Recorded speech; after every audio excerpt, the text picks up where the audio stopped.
yow yaa ko ëpp droit kon mën nga koo rey. ndax bii nga xam ne moom lañ mooy fale mandat juróom-ñaari at la danaa ko yemale ci juróomi at ndax li ñu bëgg mooy démocratie sax fi.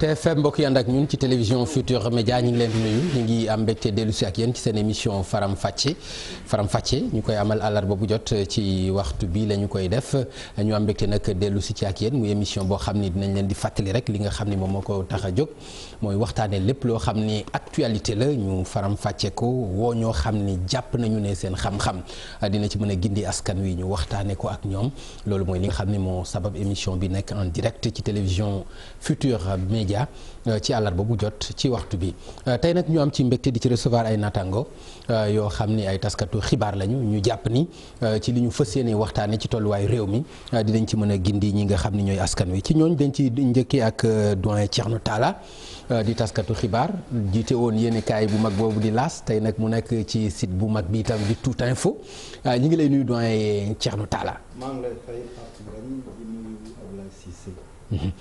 ñu am mbégte itam di ci ànd ak suñu mag suñu confrère di Abdoulaye Cissé di chroniqueur yaakaar naa ni mii ngeen ay chronique am ci rajo Futurs Médias ci liggéey bu am solo bi nga xam ni mi ngi koy def tey itam ñu am mbégte di ko dalal ci plateau Faram Facce ñu ngi lay nuyu Abdoulaye.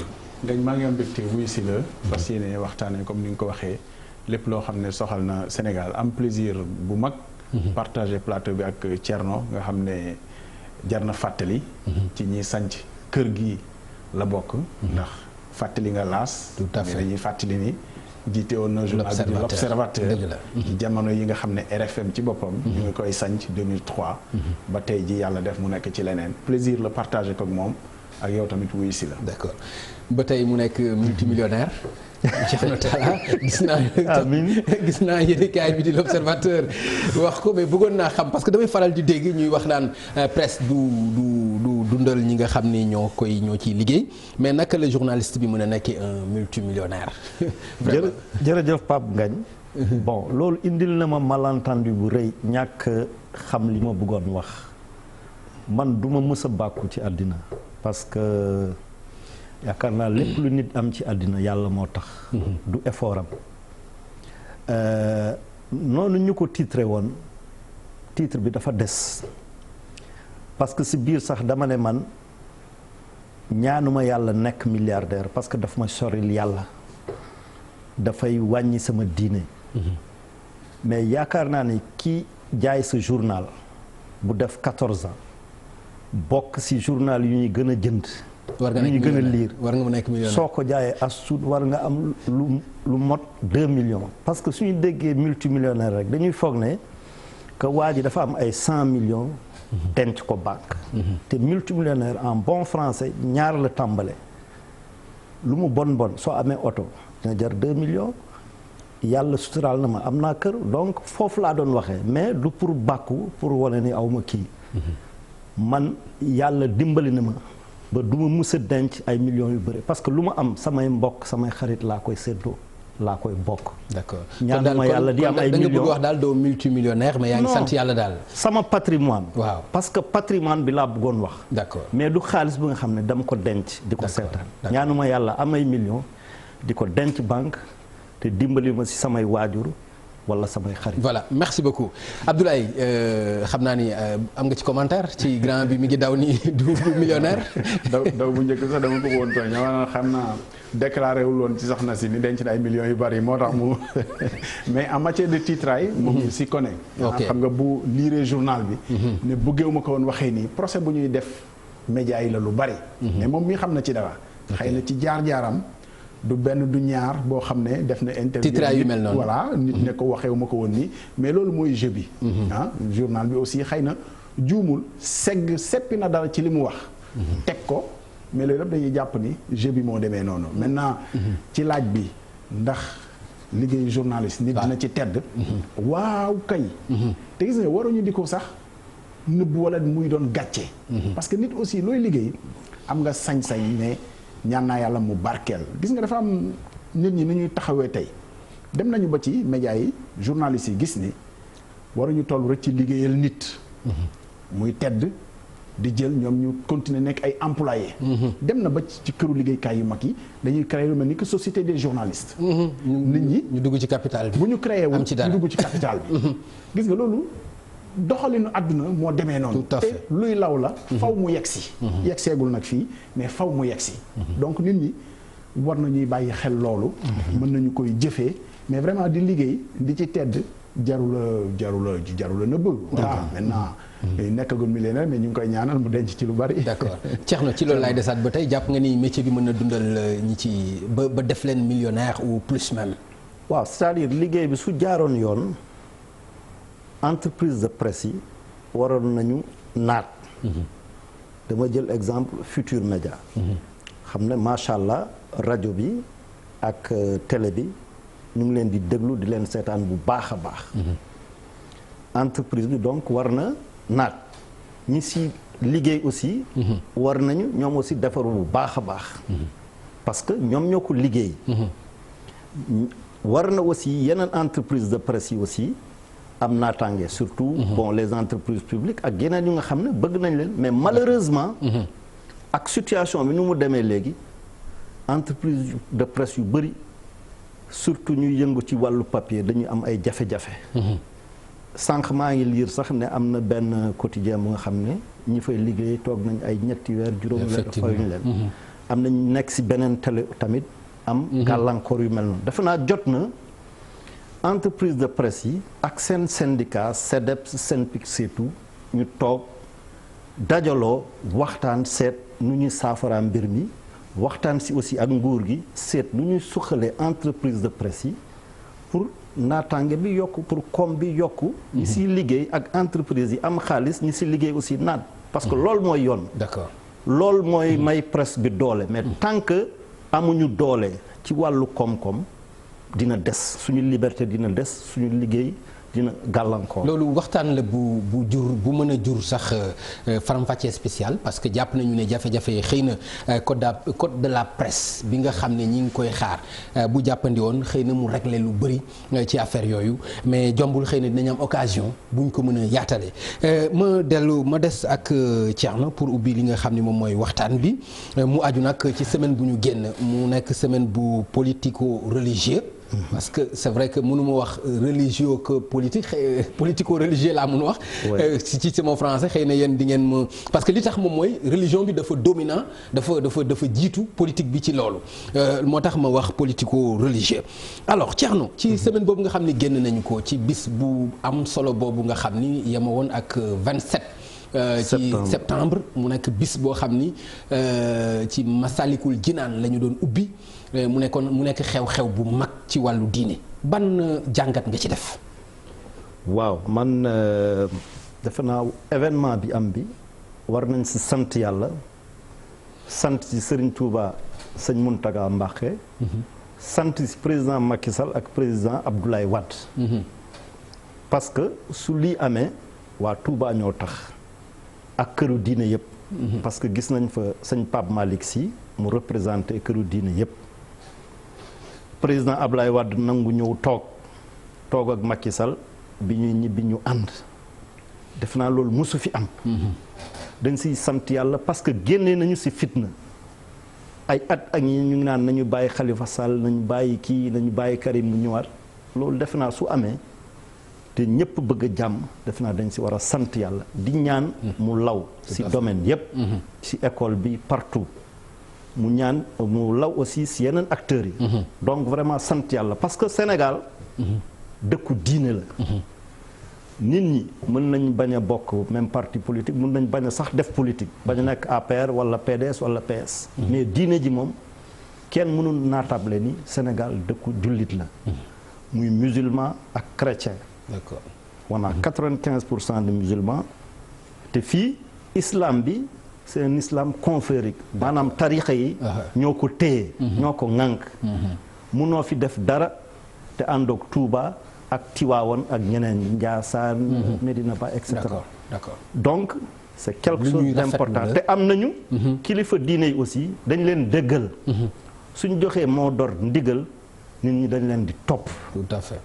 donc exemple boobu war na tax ñu def ko ci yeneen domaine. d'accord maanaam wàllu setal. parce que dëkk bi ñëpp nangu nañ ne dafa salte.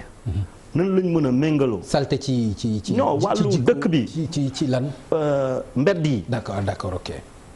et pourtant il y a des camions yuy ramasser ordures et tout mais lu tax gëm naa ne su sëriñ si joxe woon ndigal ak nguur gi ak ASC ñëpp bokk.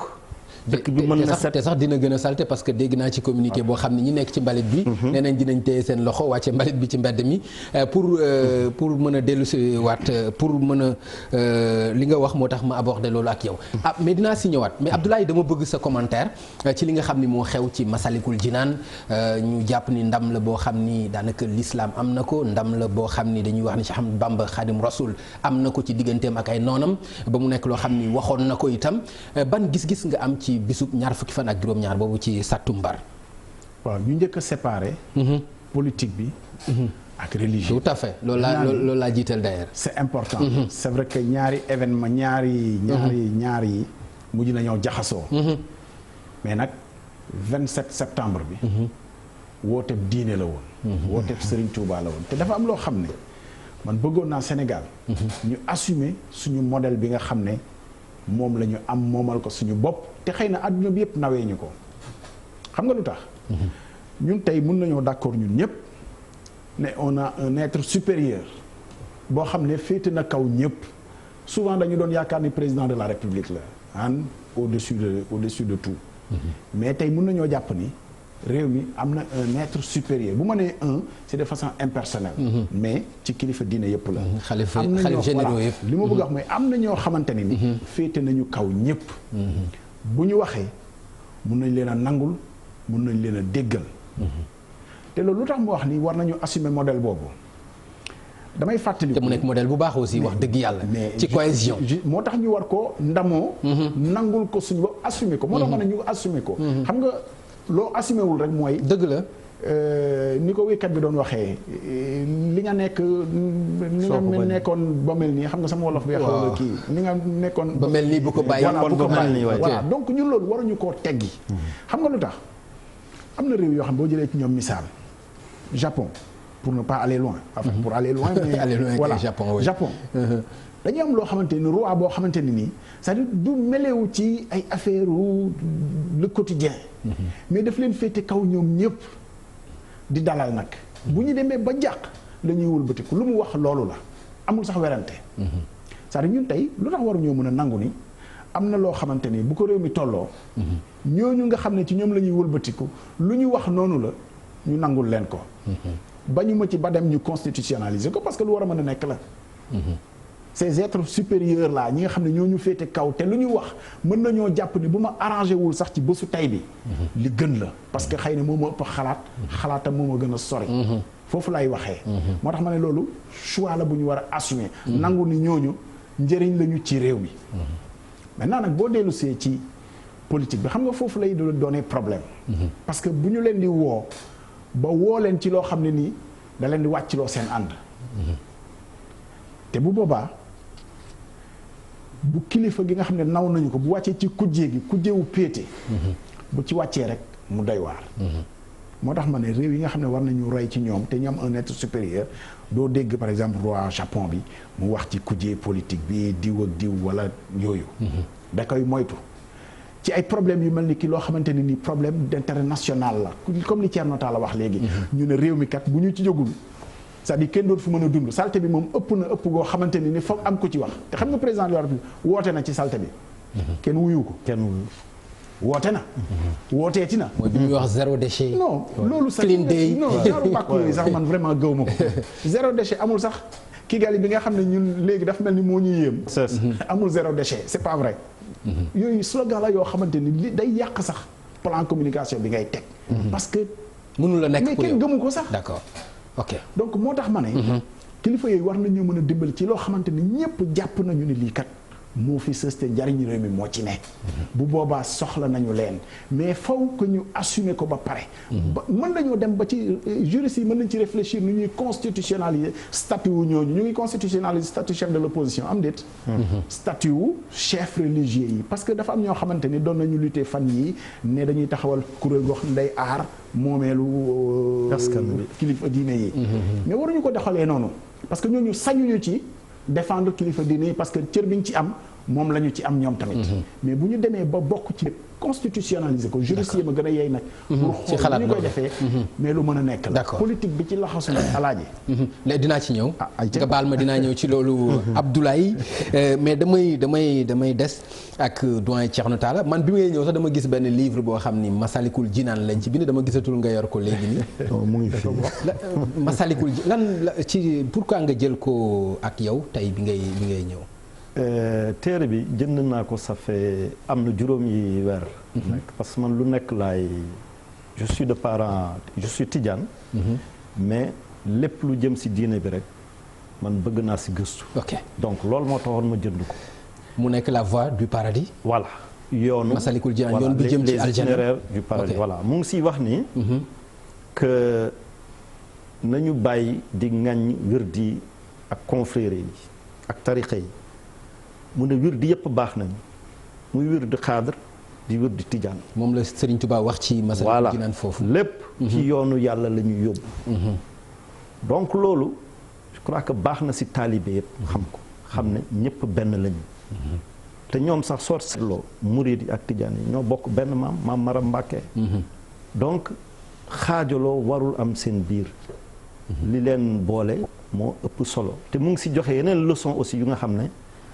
jullit bi noonu la war a mel am comportement bu baax dëggu ci lu mu gëm. di wax dëgg tamit di liggéey. loolu moo tax fu ma nekk dama koy jàng di jàng yeneen di jàng alxuraan bi aussi parce que gëm naa ne loolu moo ñu mën a sauver. ay jullit lañu amul benn sénégalais bu nga xam ne soo ko nee doo jullit du la mere amul. même su dul julli su dul woor soo ko nee yow. doo jullit mënoo ko wax lu ko gën a metti loolu. voilà mënoo ko wax lu ko gën a metti donc. jullit mooy lan kuy julli waxtu yu juróom. kuy woor kuy dem màkk su ko mënee. donc defe naa suñuy gën a farlu si suñuy diine. dëkk bi dina tane. d'accord. discipline bi dina yokku. wax dëgg bi aussi dina yokku parce que jullit dafay war di wax dëgg. d'accord war a yaru. ok parce que soo gisee lu bëri. ci wax dëgg boobu sax dinaa la ci interpeller entre parenthèses parce que Abdoulaye wax na ba wax Kigali mel na ni gëjuloo fa de Kigali Rwanda. waaw demoon naa fa du fin août def naa fa fukki fan. waaw te ni yàlla di def c'est comme si c'était kéemaan daal laa fa. non ci kéemaan ban nga fa gis ban kéemaan. non xam nga man musuma gis naa fa Karim Wade. dégg naa sax ñu ne weddi na ko. waaw waa PDS weddi na ko moom du ko mës a weddi. ak barke alxuraan du ko mës a weddi. non xaaral rek. xam nga du loolu entre parenthèses la rek. non mais c'est important. dama ko bëgg a leeral pour wane ni man li ma dégg. hasard amul. non xaaral dama lay jox information s'il vous plaît parce que da nga ni waa PDS ñoo ko weddi. mais man ci li ma dégg Karim Wade moo ko weddi. fan dafa am ku ko laaj. Tafsir Coy. moo ko nii wax na Thierno Talla wax na la gis na la Kigali mu ne laisse les fantasmer. man maa ngi fii nekk. xam nga kon donc moom moo weddi. non Tafsir Coy moo ne moo weddi moom si boppam su fekkoon affaire bi du dëgg jour bu mu bindee buñ ko génnee si laas ci la koy weddi man dama demoon Kigali. dama jox journal bi dama ko jaay Amadou Ba mon rédacteur en chef. ma tukki yëgul ni sax dama tukki parce que su may tukki soxna si laay tàggu ak sama yaay. man leen maa ngi dem noppaleeku ji Kigali ñoom ñaar ñoo xamoon dama tukki. ma jóge fi mercredi je crois le 21 ou le 20 septembre. fanaan Bénin yegg Kigali le 20 jeudi. vendredi samedi ma ne bon comme képp ku ñëw Kigali da ngay dem mémorial du génocide naa dem doxantu xool lu fa nekk seet lan moo boolewoon Hutu yi ak Tutsi. pour simplifier Hutu ak Tutsi dafa mel ni rek nga ne Pël ak Halpulaar dañu reyante seen biir te ñoo bokk lépp. ma dem. dama yegg si di wax ak guide bi kii wan nit ñi. nu ñuy visiter waaw c'est ça. mu ne ma fii kenn du fay waaye am na kees bu nga xam ne pour fondation mémorial bi la lu la neex soo bëggee nga joxe 20 000 francs rwandais mooy à peu près 13500. ñaari junni ak juróom-ñaari téeméer. boobu man kenn maa fa nekkoon ma jékki-jékki gis benn groupe bu taxaw sama kanam et ni yàlla def en face comme ni nga toogee nii ci man ni nga jàkkaarloog man ma gis Karim mu taxaw ma koy xool di ko après ma ne mais c'est pas possible c'est Karim ou c'est pas Karim après ma gis ko muy dellu ginnaaw génn quoi. parce que boobu moom aussi xàmmee na ma. parce que njort naa ne su fekkoon xàmmee na ma te man xàmmeewu ko wuma ko day dem ma ne ko c'est pas Karim mu ne si Thierno qu'est-ce que tu deviens man je suis toujours dans la presse et le président Wade comment il va et Sindiély comment il va mu ne ils vont bien après si la am fit dugg si d'ailleurs bi mu demee bi mu ñibbee. wax nga ko pour photo ko mu wax. mu ne non mu ne vraiment. mais da nga ko demandé pour photo ko. voilà parce que après maa ngi siy ñëw guide bi nee ñu. dinañ leen woon baal ma de ah mais c'est important. oui non c'est important. dama bëggoon def sama liggéey journaliste dama bëggoon laaj. voilà allez-y dina ko tolérer. ok mu ne ma. mu ne ñu dinañ leen wol film 8 minutes juróom-ñetti minutes pour ngeen xool génocide bi nu mu demee après di ngeen dugg si biir def 55 minutes. Karim mu ngi àndaloon benn jigéenu tubaab nee nañu soxnaam la laajte wu ma parce que ça ne m'intéressait pas ànd ak benn métis ànd ak kenn ku nga xam ne xàmmee naa ko fii si Dakar ànd ak keneen dafa naa ma doon garde du corps am ak chauffeur am en même temps. donc ñuy wër mémorial bi di wër xam nga su doon affaire caay-caay laa bëgg a def dama koy photo clandestinement te du ko yëg ma ne non par éthique du ma ko def. parce que pour man gis fi Karim c'est ordinaire su ma génnee su ma ko bëggee photo dina nangu su ma ko bëggee interviewé dina nangu. après ñu génn après visite bi quoi ma ne Karim tu sais que je vais pas te lâcher comme ça une chance comme ça chance bi du ma ko amaat qu'est-ce que tu penses de la situation du pays mu ne non xam nga si jeune mémorial lañ jóge man effectivement man tamit si mémorial laa jógee mémorial bi mënoo fi jógee te sa yaram du daw te doo am loo sentir ma ne comme ñii reyante nañ seen biir bu mu indi 800 000 morts sakantuma Sénégal bi nga xam ne ku jéeg bi bon mën nañ juboo après mu toog bon il a semblé être truc après ma ne ko mais est-ce que je peux mu ne s'il te plaît bon vraiment je veux pas en parler ko d'accord est-ce que je peux te prendre en photo mu ne ma non selfie mu ne ma non ma respecter son choix donc su fekkoon affaire caay-caay laa bëgg kii mënoon naa ko photo ci biir mais je dis par éthique du ma ko def et puis pour man gis fa Karim bon c'est normal donc si ngoon si samedi bi laa woo Amadou Ba ma ne ko Amadou maa ngi Kigali munoo deviner kan laa fi dajeel mu ne ma Souleymane Bachir Diagne ma ne ko non mu ne ma Karim Fofana ma ne ko non xam nga ko jege ma ne ko Karim Wade mu ne mais c'est pas possible ma ne ko si par hasard alors visite bi bu mu jeexee ma ne guide bi xam nga kii kan la ku fi nekkoon mu ne ma non ma ne ko c'est le fils kii mooy suñu doomu ancien président donc moom du mus a weddi waa Jeune Afrique bu ñu ma woowee Mehdi Ba loolu laa ko wax ma ne maa ngi waat si alxuraan ni du mus a weddi loolu moom personnellement ñeneen ñooy weddi mais moom du weddi et puis c'est banal par hasard. non c'est-à-dire. y a rien d'extraordinaire. Ablaye am nga ci commentaire. donc nga baal ma ça alors man je me suis dit. mais moom yàgg nañu manipuler c'est-à-dire daf ñu man dama gëmoon ni que moom dañ ko exiler mu ngi Qatar mënul génn man loolu laa jàppoon. ndeke mën na dem fu ko neex su ko neexee sax mu dem Banjul su ko neexee dem Conakry déggoon nañ ko fu ko neex mais pour man mënul woon génn Qatar donc j'ai eu firnde que moom il est libre de ses mouvements après am na sax benn journaliste benn écrivain rwandais mu ne ma dégg na ni que Karim daf fi ñëw parce que dafa bëgg Paul Kagame jubale ko ak président Macky Sall. C'est la stricte vérité. laaj bi moom dafa sàqami laaj bi parce que daf ko jiitu. parce que doo ko woon laaj ne ko mais. lu tax laajoo ko ni ñun dañoo foog ni fa mu nekk dañu ko faa dëj ndekete mu ngi dem ak dikk. mais comme tontu na ci. du ma ci après mu ne ma rendez-vous à Dakar. voilà foofu noonu la jeexale ngañ wax ci man du ma ci sori. xam nga lan la man gëm naa li Thierno wax nangul naa ko jusqu'à preuve du contraire maintenant weddi yi nga wax ni ay nit yu ko jege weddi nañu xam nga souvent loolu mooy problème bi fii ci réew mi. gis nga ñi jiite. nawloowuñu sax ñi ànd ak ñoom nawloowuñu sax ñi ànd ak ñoom ba léeg-léeg di leen layee biir non du question du leen wax dëgg sax dañ leen dul sax boole ci seen i mbir gis nga mbir Karim Wade mais xoolal ñaata yoon la fi bon ñi nga xam ne tey àndatuñoo ak moom Omar Sarr pour ne pas le nommer ñaata yoon la fiy joxe dat dana ñëw mu ngi waaj élection yi balaa ñu déposer liste yi dana ñëw nangam nag te loolu yëpp xamu ci dara. wala nawloowu ko sax moom. te boobu moom contrôlé na agenda am xam na kañ la dul ñëw. gis nga fii loolu mooy problème bi gis nga mais ñi jiite.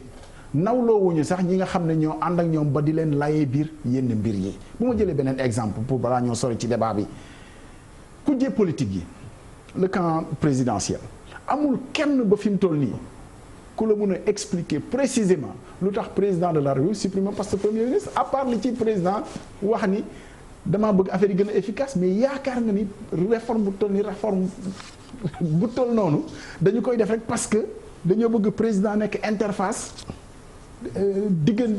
diggante ak ministre loolu amul fenn sax loolu tax ma ni njiit yi seen bopp ñooy war di xëy na di léeg-léeg di nawloo ñi ñu àndal di yaatal. d'accord Abdoulaye mais xam nga doyen Thierno mënu woon ñàkk ñu aborder loolu ak yow. vraiment c'était important. parce que bu ma ci je suis même content que ñu aborder mais c'est normal parce que aussi mënuñu dégg loolu te li nga wax aussi ay la yéen man loolu laa gën a gëm. que ni li Karim Wade wax ay la yéen loolu laa gën a gëm parce que jàpp naa ni amuloo ci benn intérêt taskatu xibaar nga li ngay wax loolu laa gën a mën a gëm que li nga xam ni moom la wax que laisse les fantasmer man maa ngi fii nekkuma feneen léegi li taxoon ma aborder ko rek mooy vraiment pour man information la itam parce que liñ ci am ni daanaka même journal bi joxuñu ko. li nga ci expliquer ni nga ko gisee li ngeen échanger li ngeen wax ni ak ñi mu àndal loolu amuñu ko vraiment ci journal bi donc information la pour ñu am ko mais dañu delluwaat ci li nga xam ni mooy sujet bi muy li xewoon ci Masalikul Jinaan gannaaw bi nga xamee ne ñun ñëpp rafetlu nañu ubbite gi rafetlu nañu bijou bu mel noonu rafetlu nañu itam ni mu nekkee ndam ci l'islam ñaareel bi itam livre bi nga xam ne indaale ko nga ko muy Masalikul Jinaan jukki bi nga ci def mu nekk jukki bu am solo waaye dafa am lu fa xew mooy ñaari président de la république yi sortant bi ak ki nga xam ni moom la remplacé. ñu daje ndax xalaatoon nga ni lu mel noonu mënoon na xewe foofu Thierno bi nga gisee image yi lan nga ci yëkk. entre Abdoulaye Wade ak président Sall. rafetlu ko. ok te gëm naa ni tamit ku toll ni sëñ Mountakha Serigne Touba. mënu leen ñaan ñu teewee ci inauguration mosquée bi ñu bañ a ñëw Abdoulaye Wade ñëpp xam nañ ni murid sadiq la. mais mënoon nañoo bañ a joxante loxo itam nag mënoon nañu bañ a jubóo daal. parce que ay jullit lañu. Sénégal c'est-à-dire lu mu tartar xuloo bi lu mu tartar foo dajeeg sa mbokk même su fekkee moom moo la gën a bañ ci àddina di nga ko tàllal loxo. te su la tàllalee loxo di nga ko nangu. ay jullit lañ donc pour man c'était possible. donc vraiment di ko rafetlu. d'accord di ñaan yàlla apaisement bi. gën a law ci ñëpp. te lu mel ni bañ a fi am. parce que soo seetloo depuis emprisonnement bi ñu tëjee ñoom Mamadou Dia amul benn opposant bu mus a yàggee nii ci prison lu dul Khalifa Sall Abdou Diouf jaar na fi musul tëj Ablaye Wade lu toll at. d'accord Ablaye Wade tamit su tàngoon rek. day dellu ginnaaw suñ ko ñaanee njëkk day dellu ginnaaw gulet donc. si Karim aussi yàgg na ci kaso bi Karim. waaw Karim. Karim d'ailleurs moo gën a yàgg sax Khalifa ci kaso. voilà justement donc muy ñaari exemple Karim def na presque 3 ans en prison en tout cas lu ëpp 2 ans. Khalifa def na plus de 2 ans. donc mooy li may wax c'est-à-dire li amuloon ci Abdoulaye Wade amul ci Abdou Diouf gëj fi temps Senghor yàlla bu mu fi amaat. ñu def que emprisonnement tëj nit ñi nekk la dernière solution. comme aux États-Unis c'est-à-dire su fekkee mën nga cautionner ñu bañ la tëj parce que tëj ni ko Barthélémy waxee. c'est-à-dire ki nga gën a bañ ci àddina sax sa noon bi nga gën a bañ ñaanaloo ko yàlla mu dem prison. te yaakaar naa surtout prison sénégalais yi. voilà surtout prison sénégalais yi.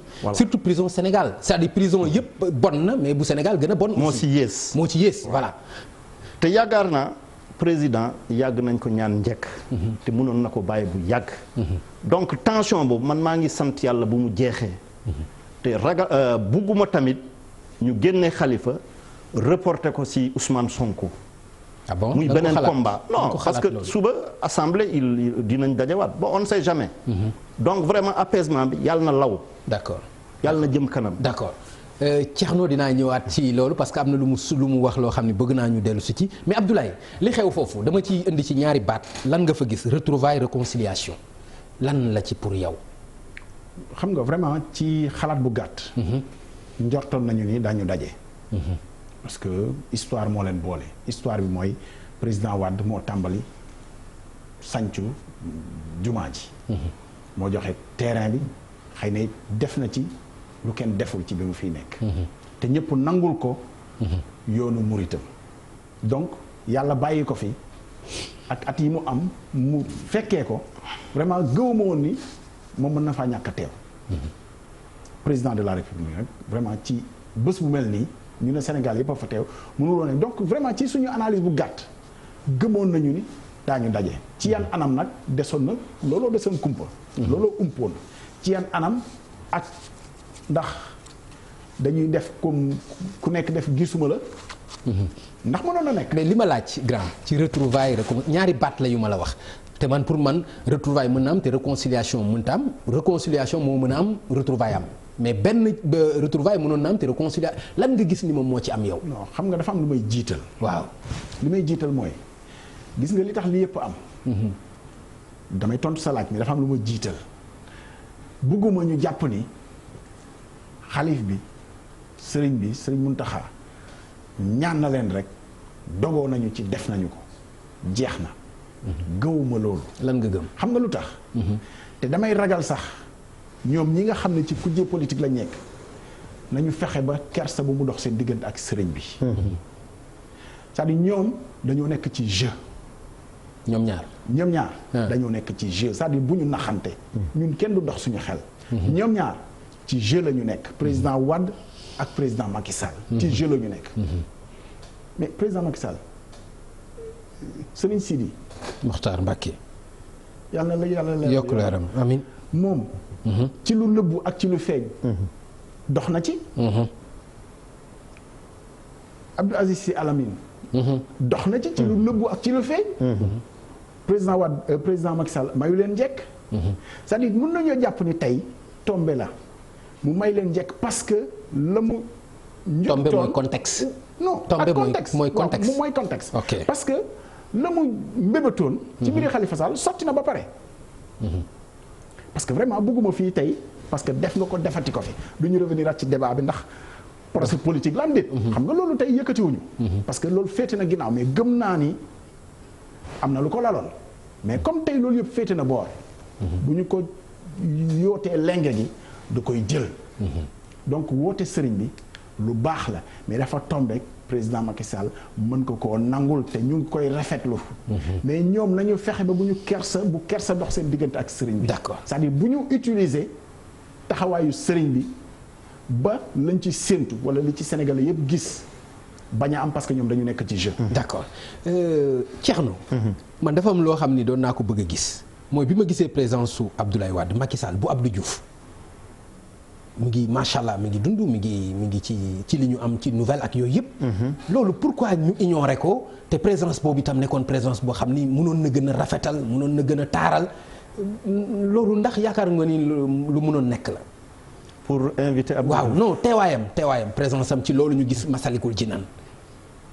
waaw defe naa mënoon na teew mais li ñu gënoon soxla moo doon daje Ablaye Wade ak Macky Sall. d'accord. naa loolu Ablaye ci loolu. da doon nekk de trop pratiquement. voilà pour tableau bi la ñu bëggoon dafa am lenn loo xam ne man vraiment daf ma frappé te bëgg naa ku nekk dem ci archive yi rapidement. ok waay. c'est-à-dire gis nga sëriñ bi. vraiment jëf ji mu def rëy na. mais je pense que man pour personnellement de c'est la première fois ma gis sëriñ Mountakha vraiment am mbégte boo wone ko gis nga ci photo bi da nga koy gis il est au centre de la photo. limite lui-même sëriñ bi ci boppam am mbégte nekk sur le cliché. parce que li mu def lu rëy la. joxale leen loxo juróomi at a ngi nii. ëpp na ko jàkkaar waaw juróom-ñaari at depuis ëpp na ko non ëpp na ko dañuy wax juróom-ñaari at mais ëpp na ko parce que clash assemblée nationale bi rek ak ci biir jiitu na mën nañu wax 10 ans. waaw 10 ans image bi au delà de ñaar ñi joxante loxo. image yu Serigne Mountakha mbégte mi muy wone te photo boobu c'est disponible mu nekk ci digg bi Serigne Bass taxawee wet c'est-à-dire ñuy wone mbégte ci li nga xam ne nii réussir nañu ko je pense que ça aussi beneen bi nit bu fi nekkoon. ça fausserait le tableau. D'accord. Voilà donc Abdou Diouf bon. ce serait la présence de trop. D'accord mais ce serait de trop. D'accord Thierno. du gannaaw loolu dañu xëy presque dimanche bi lañ ci teg àjjuma la loolu am samedi dimanche ñu libéré Khalifa Ababacar Sall. xaare nga ko woon noonu loolu libération bi. libération Khalifa maa ngi ko doon xaar bu yàgg parce que nu ma ko waxee woon ci plateau bi fii.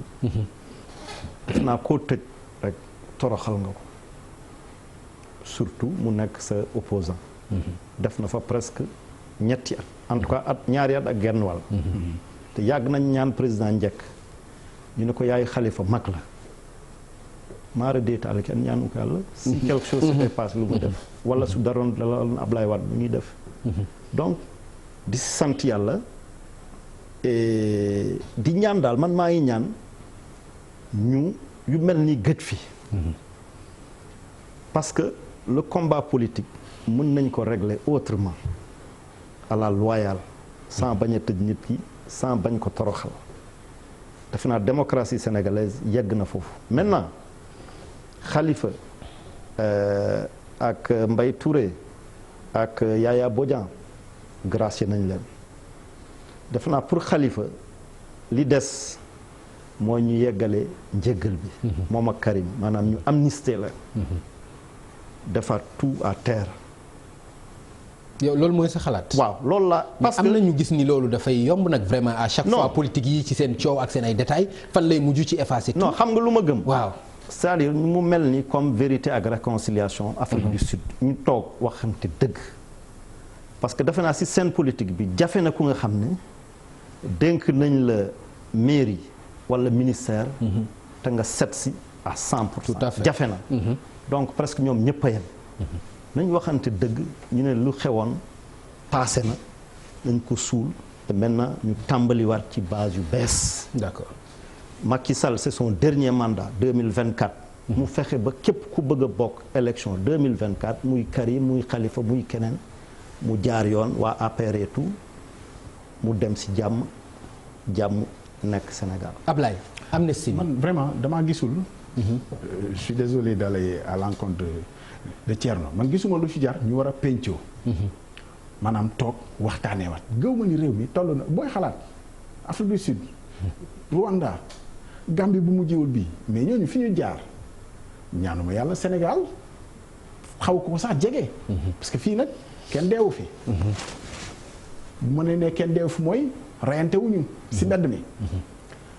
histoire bi yëpp ci da nga yor alal réew mi yoruloo ko ci yorin wu rafet moo xam nag li ko la. mais mën na tegu ci jaay doole aussi. waaw d'accord non dama ne. loolu moo leen boole. ok jaay doole bi mais xam nga lu tax te loolu la ñu war a njëkk a régler ci réew mi. ok utilisation justice. pour notre adversaire. lii yëpp bu justice taxawee woon ci maandute du am. mais vraiment jarul ñu koy lam-lame. justice bi ñu am ak ni muy doxalee léeg-léeg maanduwul. surtout nag ci yenn yi parce que léeg-léeg gis nga président bu clignoté droite ñu topp ko mu clignoté gauche ñu topp ko léeg-léeg sax moom mu juum clignoté gauche ñu topp ko ba far mu indi lu mel ni ki lii nii. justice moomul di tabbi ci pëccëxoo bi pour régler ay problèmes politiques. loolu moo ñu yóbboo lii yépp te lan moo tax ñu tëj ay kilifa politique tout de suite bis bi ñu duggee prison la ñuy commencé di lijjanti ñu ngi leen di génnee amnistie wala grâce xam nga loolu tamit du yoon.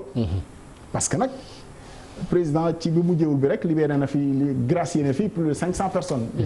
bay fête indépendance wala ay 31 décembre. ñooñu kenn waajalu leen. kenn toogul ba xalaat ni lañ leen di gracier. lu tax bu ñu tàbbalee ci prison bi kàngamu politique rek ñu yaakaar ni comme dafa am lu ko lal nañu lijjanti nu ñu ko génnee. loolu moo dul yoon. grâce nag loo xam ne la président la ñu ko jox la sa laaj bi moo nekkoon est-ce que berteel na man dama tënku woon ci li nga xam ne nii moom la président de la République wax. mu ne bis bu ma soobee. jàpp naa ni bii la ko soob bii la ko neex. mais intégré woon ko ci boppam ni ci grâce la yëfi di mujjee man loolu laa mënul a nangu. d'accord. voilà loolu laa mënul a nangu. d'accord Thierno man li ma bëgg ñu ñëw ci mooy rapport de force bi ci grâce bi. parce que dafa meloon ni amoon na benn jeu d'échec à distance wala rapport de force boo xam ni amoon na ci diggante président Sall ak Khalifa Sall da ngay demander grâce ma bàyyi la demander wuloo grâce du ma la bàyyi kii jàpp ne moom at yi mu def yëpp du ko def di demander grâce rapport de force boobu ak li mu jur bi mu génnee ñu wax ni avocat am maître Khassimou moom moo ko def ci coobaree boppam loolu nga ci dégg itam lan nga yaakaar ni moom moo ko sabab pour yow.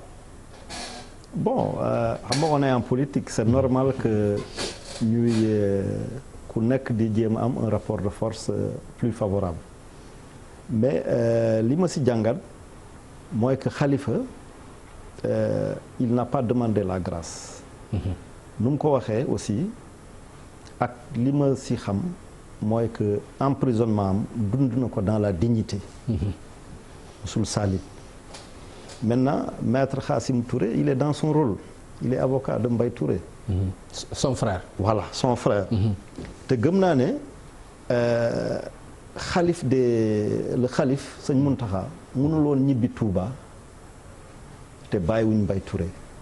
parce que balaa muy nekk xalif demoon na nuyu ji ko rëbës. nee nañ jarbaatam la nee nañ papam sëñ Basiru ak papay Mbaye Touré ay xarit lañu. jege woon nañ trop. donc gëm naa ni avant muy ñibbi suñu nanguloon bàyyi Mbaye Touré dina doon seeti ko donc dans tous les cas dañ doon bàyyi Mbaye Touré. mënuñu woon bàyyi Mbaye Touré. te duñu bàyyi Khalifa te duñu bàyyi Yaya Boudia. donc xëy na aussi Khalifa loolu la njortoon moo tax aussi mu nekk fu mu nekk. te su nangu woon bind sympathie bu mu am yëpp li ko cofeel bi nit ñi am ci moom yëpp day wàññeeku. parce que lu si gën a bëri mooy li gën a bëri si peine buñ ko kii tëdd na ko ba pare. donc dans tous les cas xamoon na ne du fa def 5 ans. donc toujours day wàññeeku rek. donc def naa loolu moo tax mu. d'accord nekk dans cette posture là. dund ko dignement. et l'histoire montre que moom aussi la capitale lui est fidèle que nit ñi ba léegi mu ngi seen xol. en tout cas waa Dakar. Grand Yoff ak ñeneen. ok Ablaye ci rapport de force bi laay wax ci xëccoo boobu ci grâce bi parce que am na ñu wax ni sax décret de grâce bi yàgg na ci table président de la République je pense que loolu l'observateur bindoon nañ ko ay jamono mais fi mu mujjee mooy ñu ne bu ñu déggee li Thierno Talla wax mooy Khalifa Sall laajul grâce te moom wax na ko ñi ànd ak moom itam wax nañ ko ban gis-gis bi nga am ci coowu grâce boobu ba ni mu génnee moom kaso Khalifa Sall. loolu dafa di loo xam ne lu ñu xam la ci milieu journaliste yi. bu ñu bëggee sondé benn xalaat dañuy bàyyi rek mu dem nit ñi nekk ci di débat ba finalement dana tax président de la République bi nga xam ne moom la ñu ne moo wax bu Khalifa demandé grâce mu baal ko. dem na ba mujj gi xam na ne Khalifa du demander grâce. lan moo ci mujjee ña koy waxal ne mais mosoo leen dégg président ne na Khalifa demander grâce parce que loolu ñoom aussi weddi nañu ko. donc yooyu ñun suñu bopp ñoo koy war di moytu léeg-léeg manipulation mënul ñàkk. mais loolu faiblesse la ci presse pas Sénégal rek fépp ci àdduna bi àdduna mooy doxee noonu. ballon de sonde yi tout le temps dañ koy lancer mais ci situation bii. kala koy xibaar. am na ci intérêt. war nga waaw am na ci intérêt mais war ngaa mën a am sañ-sañ ne. c'est-à-dire am na yoo xam ne waruñoo nangu ci rek mu des ci selon une source anonyme waru cee des. parce que dadul xibaar boo xamante ne ni war naa des ci rek bu ñu foree ci ku jege président. man ba ma koy xibaar am na ñoo xam ne du ñu nangu mukk wax leen xibaar te joxu leen firnde bi. firnde bi mooy dañoo ne. président bind na pour Khalifa bind. anamu bu ñun waruñoo nekk rôle di leen permettre ñuy sonder. seen opinion ba xam na ñuy taxee parce que bi ñu demee ba débat bi tar ba waa kër Khalifa Sall yëpp génn Barthélémy ak ñeneen ak ñeneen ne mais xalaatuñu demander grâce. donc xam nga président xam na nu muy taxawee. porte parole am Seydou Gueye aussi ñëw na ci rajo bi RFM weddi ni mais président musul demander kenn. dafa tënku ci li nga xam ne nii wax na ko. grâce bi moom la ko constitution jox bis bu ko soobee moom lay def. donc souvent faiblesse la ci ñun ñooy nekk di débat ci loo xamante ni ballon de sonde la rek buñ ñu jox ñu nekk ci di telli ba mu jeex. ñu bu ñu ñëwaat ci point de départ bi point de départ bi mooy grâce président moo koy joxe mu bind mu bañ a bind. parce que nag ñi muy grâce yëpp souvent kenn du ci bind. ñu bëri sax da leen di bett. donte nag xamuñu lu ñu def bon du crime de sang yeeg yooyu mais ñii grâce yi yëpp daf leen di berte bu la bertee sax lay dàq defe naa. mais vraiment di calculer pour bindal ma baal la sax dafa xaw a kii daal ci koo xamante nii xëy na am na lu muy séentu ëllëg non mënul bind pour ne la baal ma te ñu fàttaliwaat ko grâce bi réglé wul problème mu Khalifa Sall. vraiment loolu c'est clair. grâce bi réglé wul problème mu Khalifa Sall amnistie mooy réglé problème mu Khalifa Sall. yaakaar nga itam rapport de force may ko amnistie bi wala lan moo ko mën a may pour yow Thierno Talla amnistie boobu. li ko mën a may mooy président yokk yërmandeem c'est-à-dire jàpp ne que yàlla may na ko lépp desalatu ko dara. mu roy ku mel ni Mandela. Mandela tëdd na 27 ans en prison tëdd na presque 22 ans yu nga xam ne maanaam ci presque matelas ñuy wax mer gàddu yi. mer gàddu waay. wala ndës si la tëdd. 8000 nuits en prison sur un truc comme ça et pourtant baal nañ ñi ko gënoon sonal son plus grand bourreau baal na ko. loolu moo tax mu des dans l'histoire te gëm naa ni Macky Sall bëgg na rafetal njeexilitam nguuram. su fi jógee def naa bëgg na am waaye buy tàkk te du fay. nan la ko mën a amee jéggale doxal yërmande comme ni Ablaye Wade doon def. nee naa la sànq su tàngoon rek Ablaye Wade suñ ko ñaanee njëkk day dellu ginnaaw. Abdou Diouf tamit noonu. ñoom Ablaye Wade def nañ fi grève de la faim après bi ñu reyee 6 policiers sur la place des allées du centenaire après mu bàyyi leen pour des raisons humanitaires def naa loolu la président war a doxal su ko doxalee aussi lijjanti amnistie bi def naa waa Touba ak waa Tivaouane ak kër diine yi mën nañ def en sorte que moom su fi jógee dara du ko topp njabootam xëy na loolu aussi lay sóoraale mais gëm naa ne su fekkee baalu leen benn opposant ñëw au pouvoir muy Abdoul Mbaye muy Sonko ou keneen parce que c'est possible. ñooñu suñu amnistier Khalifa wala Karim qu'est-ce qui va se passer en 2029. mun nañ fayu. donc je pense que intérêt mooy rafetal njeexital nguuram. d'accord jéggal leen. parce que mën na ko. ok amnistie bi ci wàllu politique lan nga yaakaar ni moo ko mën a may Khalifa. ndax xeex lay doon wala yërmande buy jógee ci président de la République comme ni ko Thierno waxee Abdoulaye. si jeu de stratégie la. mais baax na ñu taxaw ci grâce. bu ñuy gracier nit la ñuy gracier maanaam gracier nañ Khalifa Sall bu ñuy amnistier ay fait la ñuy amnistier. je pense que baax na ñuy wax loolu amnistie bi du amnistier nañ Khalifa Sall déedéet.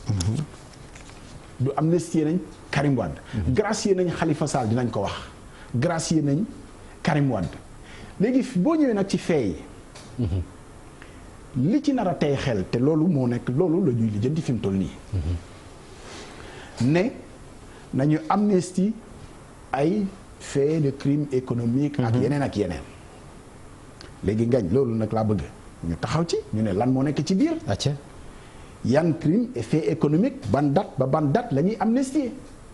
parce que nag mën naa gën a yaatu. Karim Wade Khalifa Sall. yaatu egg ba fan. non waa APR non xam nga. APR ñan ñoo ci nekk ci. xam nga am na ñu nga xam non xaaral mën nañu jël misaal. waaw xam nga tey mën nga ne mbir mu ñu am na mbir moo xam ne atteeguñu ko. muy ban mu ngi fi bu ñu ko tuddee mbiri pétrole bi gaz bi ak yeneen. Aliou Sall nga bëgg boobu génn ñu ne mbiri Aliou Sall. mais Aliou Sall kenn convoqué wu ko kenn condamné wu ko. dama ne mbiri Aliou Sall laa wax. xam nga waxuma la ni dafa def wala deful. d'accord mais affaire bi ñu tuddee affaire Aliou Sall. mun na ñëw ne mais amnistie mën na ci am te amul mandat de dépôt amul condamnation. non waaw ci fee yi loolu mbiri jury xam nga mun na ñëw ne. ok mbir yi xew de telle date à telle date. amnistie loolu la. amnistie dañ koy encadrer. yaatal ko léegi nag yow amnistie bi yow fan nga ko bëgg a yemale. ah mais man amnistie bi yow yaa ci indi yaa ci tey sama xel yaa ci tudd loo xam ne man. parce que loolu la ñu xam loolu nag la nit ñi war a xam grâce nit la ñuy gracier. waaw. xam nga grâce bi Khalifa Sall lañu grâce yi ak Mbaye Touré ak ña mu àndal. amnistie nag bu ñu amnistie fee ña ca tax ñëpp jeex na fee ca boppam la ñu faase. ah d'accord léegi ceex loolu mooy delloo si li ma doon wax sànq. ok maanaam vérité et réconciliation comme waa kujje gi am na ñu si tax ba ñu gracier leen. nguur gi tamit am na ñu tuumaal. donc suñu amnistie fee yooyu yëpp lay nekk. waaw mais man mënu ma comprendre ni ko Abdoulaye Cissé waxee ñu mën ci dugal ku mel ni Aliou Sall parce que koo xam ni donc koo xam ni kenn condamné wu ko di li procureur mujj a wax ñëpp dégg nañ ko ci bi nga xamee ni convoqué nañ nit ñi à la DIC ba ñu joxe seen ay témoignages et autres est-ce que nan nga mën a xalaate kaam mën a dugg ci amnistie pour yow. non je veux dire cas yu ñu jox tribunal yëpp su nekkoon nguur gi tey mu dakk ñeneen ñu gracier ñu amnistier leen ñu nga xam ne demagul tribunal atteeguñ leen parquet mën na nee na taxaw. parquet mën na leen. mën na arrêter la poursuite le parquet dépend de l'exécutif président de la république ko neexoon yëpp day jeex. donc foofu laay waxee et puis ñu tàmbaliwaat leneen c'est-à-dire jublu ci chantier yu nga xam ne moo ëppal sénégalais yi njëriñ l'emploi des jeunes école bi suba mooy ubbite nan la ñuy def ba am une année scolaire stable mu bañ a am grève enseignants yi engagement yu nguur gi jël grève moom am na ba pare. engagement yu gouvernement bi jël respecté leen. grève moom am na ba pare mais Abdoulaye ñu taxaw ci sa gis-gis boobu nga xam ni wax nga ko te mu nekk gis-gis bu am solo wax nga lu leer que grâce moom nit ki la amnistie fay la mais fay yooyu parce que bu ñuy wax amnistie boobu léegi ñaar rek la ñuy tudd. man pour man seen ay fay mooy concerné amnistie bi ñuy xalaat lan moo ci mën a laawaale leneen pour yow. léegi lan moo tax du ñu ne comme kujje gi dafa jax réew mi bari na ay dossier scandale à tort ou à raison yu leeragul yu ñu leeral lu tax du ñu ne parce que ma def benn digression bu ndaw mën nañu am code pétrolier bu bees. boo xam ne ni yàggul mais booy xool bu baax ci li ñuy tudd yëpp ci problème bi aw xew ci pétrole bi. li techniciens yi di discuter mooy code 98 ba. na mu meloon. moo permettre lii yëpp am. léegi bi ñu defee code bu bees. est-ce que dañoo delluwaat ca la nga xam ne nii moo fi xewoon déedéet. dañoo ne loolu day loi bi fi amoon moo ko permettre waaye nag comme beneen ñëw na. nañu nangu ni noonu la demee faase nañ ko nañu teg nangu ni noonu la war a demee parce que loi permettre woon na ko nañ jàll ci neneen léegi. président de la république sax bi muy def séminaire bi ñu doon def sur le contenu local. dafa insister trop ci loolu. ci wax ni man de sama mbébét ak sama yéene maa ngi ko tegoon ci jox Sénégal code boo xamante ni nii tey li xewoon yépp bu doon tey la du mën a xew. maanaam ci ni ñu joxee contrat yi ak yeneen nu ci Sénégal waree am wàllam. mu ne man sama yéene mooy la fi nekkoon ma dindi ko ba teg naa code bu bees. bu ñuy amnistie dara terewul te loolu nag jeu député yi la parce que amnistie. assemblée lay def voilà baax na ñu koy fàttali. effectivement dara terewul député ba naa dañoo bëgg lu fi dox ci coow ci mbiri pétrole exemple la rek entre parmi d'autres boo bëggee sax ñu laa xaale ci leneen yeneen yaa ma gën a xam yi fi jaar yëpp mën nañoo ne yi fi jaar yëpp ci ay crime économique ou supposé de telle à telle date teg nañ ko ci suuf. léegi lu tax bu boobaa doo bëgg président de la république moom mi nga xam ne ni xam nañ ni moom mooy wax député yi ñu def ko.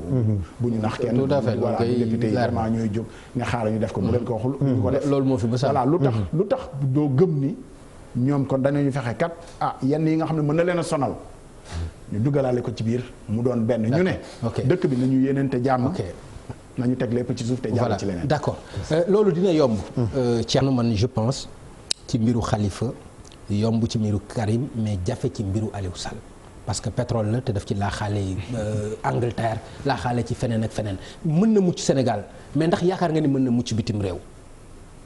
su fekkee amul lu mu def mën na mucc. non bu fekkee mais bu ñu demee ba amnistie am ci wàll kay mooy am na lu mu def. moo tax ñu wax loolu. nañ xaar on va attendre. Ablaye ndax yaakaar nga mën na mucc fépp. non xam nga.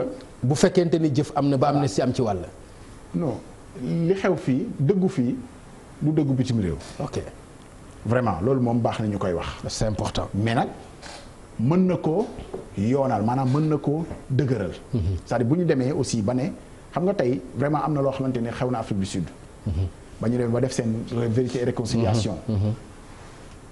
vraiment kenn toppatul. kilifa goo xamante ni defoon na njombe. lu ko jiitu. Rwanda aussi donte nag. am na ñoo xamante ni baalu ñu leen devant la justice pénale internationale ndax am na ñoo xam ne bu leen ñu ngi leen di topp mais vérité et réconciliation bi tax na lu bëri dal donc dina ci am impact forcément maintenant est-ce que dana tax justice yenn pays yi nga xam ne saisir nañu leen pour ñu leeral ko du ñu ca topp gëwma ko mais nag dana ko dooleel en tout cas. d'accord Thierno dama la dégg nga am loo junj sànq nga ni nañu bu ñu suul mbiru Khalifa Sall di sulliwaat beneen coow ci mbiru Ousmane Sonko wala leneen ndax da nga xalaat ni lu mel noonu mën na am. ragal naa mu am mais ñaanuma yàlla mu am parce que comme ni ma ko waxee on est en démocratie c'est-à-dire nit ñi suñuy xeex nañ ko def à la loyale. un gentleman agreement. Voilà. Après les choses continuent. bañ a làqatu ci leneen di def parce que nee nañu l'Assemblée est convoquée en session extraordinaire. xamaguñu ordre du jour bi lan la. bon certainement affaire Sonko bi ñu si bokk ak yeneen. donc loolu laay ragal moo tax ma ne li ñu fi ñu jógee yàlla buñ si delluwaat mu nekk ay règlement de compte. foofu laay waxee ko. d'accord léegi ci li ma bëgg ñu dellu si ci muy mbiru Khalifa Ababacar Sall dem na kaso bi mu demee xam nga ni ci la nekkatul maire de Dakar ci la nekkatul député à l'Assemblée nationale ci lañ ko dàq parti socialiste. tey lan la mën a xeexee ba mën a teg loxo ci ambition yi nga xam ni mi ngi ko am ak ñi mu àndal pour yow. li ma gëm mooy que Khalifa militant socialiste yu bëri moom moo nekk seen biir xol. gëm naa ni mën na récupérer l'appareil du parti socialiste même su ko tuddewul samp beneen parti te gëm naa tamit ne mun na jubóog ku mel ni Aminata Mbengue Ndiaye. demee sax kooku mun na ko jox parti bi. parce que sooy fàttaliku dem ci yàlla Ousmane Tanor Dieng avant muy génn àddina ñaanoon na yàlla ñoom ñëpp ñu jubóo. bi mu recevoir Bamba Fall. donc gëm naa ni que Aminata Mbengue Ndiaye mun na jubóog Khalifa mun nañ àndaat. gëmuma ni que Serigne Mbaye Thiam Aminata mi ngi biir Benno Bokk Yaakaar Aminata. waaw mais en politique lépp mën na am. waaw Aminata. bu mu la bett sax que ëllëg si biir président Macky Sall recevoir kii Khalifa c'est pas impossible. c'est pas impossible. donc moo tax ma ne Aminata mën na jox parti bi Khalifa. mais gëmuma que Serigne Mbaye Thiam. nangu même su dee waa PS Khalifa lañ gën a bëgg mu topp ci ginnaaw. waaw mais moom lan la représenté ci parti bi moom à part mu nekk un ministre de la République lan la représenté du base du leneen loo xam ne lu ñu mën a wax la moom Serigne Mbaye Thiam par exemple ci catégorie ay Khalifa wala Aminata Mbengue Ndiaye est-ce que boxe na ak ñoom ci benn ring. non même Aminata Mbengue sooy xool amatul base. bu mu mën a wax amatul parce que nekkatul maire. mais li mu mën a am Louga. au moins tane na au moins xam nga ni nekk voilà Serigne Mbaye Thiam munoo wax ne am na fu mu am base. du Kër Madiabel du Kaolack et cetera. ok peut-être maintenant su fekkee la scène politique day recomposé wu mu am ñu nga xam ne feeñal nañ seen ambition si APR pour nekk candidat en 2024 xëy na mu ànd ak ñooñ wala xëy na moom si boppam mu samp ndëndëm. d'accord ëllëg bi naka nga ko gisalee Khalifa Abdoulaye Pouye malgré que vraiment lu bari dañ na ci ay laafam mën nañ ko wax. bu parti socialiste moom je pense que c'est réglé delloom parti socialiste parce que loolu defe naa ne yéene Ousmane Tanor Dieng la. te xam nañu diggante Ousmane Tanor Dieng Aminata Mbengue ak Serigne Mbaye Thiam.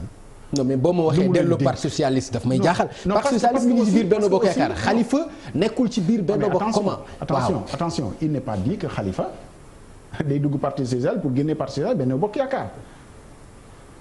attention parce que Khalifa Sall nekkoon na parti socialiste parti social nekk Benno Bokk Yaakaar. attention Khalifa nekkoon na parti socialiste en même temps parti socialiste. mais bokkul ak par exemple mu nekk leader bi bokkul ak par exemple dans l'avenir mu nekkoon leader bi. mais il n'est toujours pas dit que mooy nekk leader. maintenant lu mën a nekk la. ok mais xam nga aussi am na loo xam ne jarul naxante. parti socialiste 2024. su Macky Sall bokkul ci élection yi te loolu la ñuy jàpp. parti socialiste mënul bootu ci beneen parti.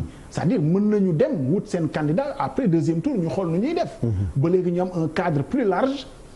c'est-à-dire loolu aussi loolu la ñu war a egg. parti yi bañ a bootante ci premier tour. ku ne mën nga wuti. après nag mën nañu déggoo. ci deuxième tour. c'est-à-dire deuxième tour li intérêt bi mooy faut pas que tout le monde pense que ñëpp candidat opposition la ñu war a jàppale. mën nañu am deuxième tour boo xam ne. wure lay doonaat. entre ñi nga xam ne nii ñoom parti candidat mouvance présidentielle bi la ñuy jàppale ak ñi nga xam ne opposition bi la ñuy jàpp loolu bu sax mooy intérêt wu jeu démocratique. mais du nañu dem rek après ñun ñëpp ñu sot ko. parce que loolu finalement day fausser lu bari. parce que sot yomb na. yóbbu kenn deuxième tour sot ko loolu mooy indi sax souvent suñu chef d'état yi gisoo ci kenn kuy nangoo dem deuxième tour. ba ci foqati. mais bu fekkee ni deuxième tour bu ñu demee mu doonaat wuure. ñu xool ci ñi placé wu sax ñii dinañ jàppale candidat opposition bi ñii bootu ci ginnaaw candidat parti présidentiel bi. bu boobaa xëy na ñi nga xam ne ñoo fi nekk président danañu nangu sax di espérer deuxième tour. mais lu tax duñu ko nangu parce que dañu naan non bu ma demee ñoom ñëpp dañ may sot donc. bàyyil ma nga mu foqati dès le premier tour. donc loolu suñu ko réglé ba pare am na loo xamante ni dafa aajowoo ci suñu parti yi ni ñu bindee ci question bi nga posé ci Serigne Mbaye Thiam dañoo mës a nangu ni am na ay cadre politique yoo xam ne laajuñu leen base. ñoom dañuy nekk cadre politique rek. bokk ci structure des cadres boo jëlee parti yu bari am na ñi nga xam ne ñoo nekk ci structure cadre yi ñooñu moom laajuñu leen base laajuñu leen dara ñooñu dañuy nekk ci cercle de réflexion rek di réfléchir. donc defe naa ni Serigne Mbaye Thiam aussi histoire politique am ci foofu la soqeekoo. jéem naa am base Kër Madiabel mais xam nga quand tu as en face. quelqu'un comme Moustapha Niasse. defe naa ni di nga am mal à exister. mën nga ko daaneel nag comme Ziguinchor amoon na kàngam boo xam ne Robert Sagna. PDS amoon un jeune bu ñu promouvoir ba daaneel ko mais avec l'aide quand même du président Abdoulaye Wade jàppale ko jox ko doole ba daanaka PDS dafa investir lu mu am yëpp à Ziguinchor pour mën a jële bon Macky Sall deful loolu parce que Moustapha Niasse alliéem la donc mënoo gis sax ñu samp kenn en face de Moustapha Niasse ba muy am base à Kër Madiabel donc loolu yëpp ci configuration politique bi la et puis bon Serigne Mbaye Thiam defe naa ni ci cadre yooyu la cadre politique yi nga xam ne ci cercle de réflexion bi lañ doon nekk donc jéemu ñuy implanté wu am ay base ak yooyu c'est pas une tare forcément pour ne mënula jiite parti bi cadre la bu valable defe naa ci wàllu réflexion ak ci jaar-jaaram sax ci politique ci biir parti socialiste mais c'est vrai boo amee ku mel ni ki Khalifa Sall en face ci capitale bi def naa ni yeeyoo na moom mu aspiré jiite parti social parce que aussi jiite na structure parti bi yëpp quoi amul dara loo xam ne parti social desel na ko ko. d'accord ñi ngi koy wax mel ni luy yomb lay doon Khalifa retourné parce que ni ma déggee ngeen waxee ko doon dafa mel ni lu yomb lay doon Thierno pourquoi ngeen jàpp ni dafa logique dafa war a mën a nekk dafa war a nekk lu yomb ak li fi jaar yëpp aussi vraiment. non man gëmuma nga xam ni nekk na ci kaso bi ñu bëri ci cadre yi ñuy wax ñëpp kenn demul seeti ko kaso kenn déggul ñu wax lu ko défendre yaakaar nga dina yomb. non c'est-à-dire Khalifa gëmuma c'est-à-dire PS nu mu nekkee nii que moom mu duggaat si moo tax ma ne la sànq mën na samp ndëndam am beneen parti socialiste genre parti socialiste authentique ou parti socialiste rénové yooyu yëpp am na. voilà léegi parce que moom xam na nu ñuy defee politique bi mu génnee fan la njëkk a dem du Massalikal Jinaan après dem Grand Yoff après dem Tivaouane après dem bu ñu ne cathédrale donc xam na ne aussi mu ngi ci xolu nit ñi xam na ne appareil parti socialiste ni muy fonctionner parce que depuis bu mu nekkee ndaw si la màggee daanaka loolu rek la xam donc loolu mën na ko may chance mu am doole. waaw mais bul fàtte itam bi mu demee ci kaso bi. ñi nga xam ne ñoo nekkoon ay maire commune yi nga xam ni daanaka moom moo tax ñooñu ñëpp après dañu dem. mais am na soo gisee ñu ko topp keroog mais c'est des jeunes yu nga xam ne ils vont voter et puis léegi moom Dakar rek la amoon une base li mu génn li mu nekk kaso bi daf koy may une autre dimension nationale. donc day élargir ses bases. te gëm naa ne dina mën a allié ak ñeneen. d'accord ñoom Cheikh Gueye Barthélémy et cetera. waaw Ablaye dafa mu wax bi ñuy wax boobu ba léegi dañuy wax 2024 génn ci président Sall. c'est vrai que wax na ko que ni moom du présenté waat ci kii verrouillé na constitution bi et tout ni ko président Wade waxee woon. ndax yaakaar nga que loolu luy mën a nekk la que amul beneen astuce wala beneen affaire boo xam ni mën nañu indi laatal beneen coow constitution comme ni ñu ko dundee woon en 2012 ci troisième mandat. xam nga boo jëlee prof de droit yi ñu gën a am ci réew mi débattre nañu. ci ne constitution verrouillé ko. vraiment. que constitution bi lan nga. verrouillé wuñu ko. que am na débat ba léegi ci ni président Macky Sall mën na aspirer en troisième mandat. prof de droit yi gën a mag ci réew mi. ok débattre nañ ci Zouanke Babacar Gueye Ismaïla Madior Fall. déggoo wuñu ci. donc pour lan nga bëgg par yow bien sûr pour nit ñi ñu bañ a am xel ñaar. lu mën a nekk la. xam nga dafa benn ère bu commencé. ci Afrique. parce que yooyu yëpp réforme constitutionnelle dafa am temps. président yi nekk en exercice yëpp dañuy def réforme constitutionnelle pour yokk seeni mandat prolonger retarder élection prolonger mandat dafa am réforme constitutionnelle bu innovante boo xam ne moom moo am muy bu Togo. ku jë politique gi Faure et Adama daf leen a jógee dikkee kaw parce que xam nga lu tax. dafay def réforme parce que mu nga fa moom depuis 18 ans.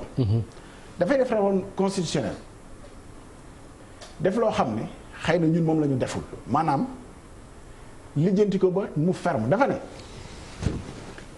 président bu fi falooti ñaari mandat nga am droit def. mandat bii ma yor bokku ci. xam nga kooku lijjanti na wax ci.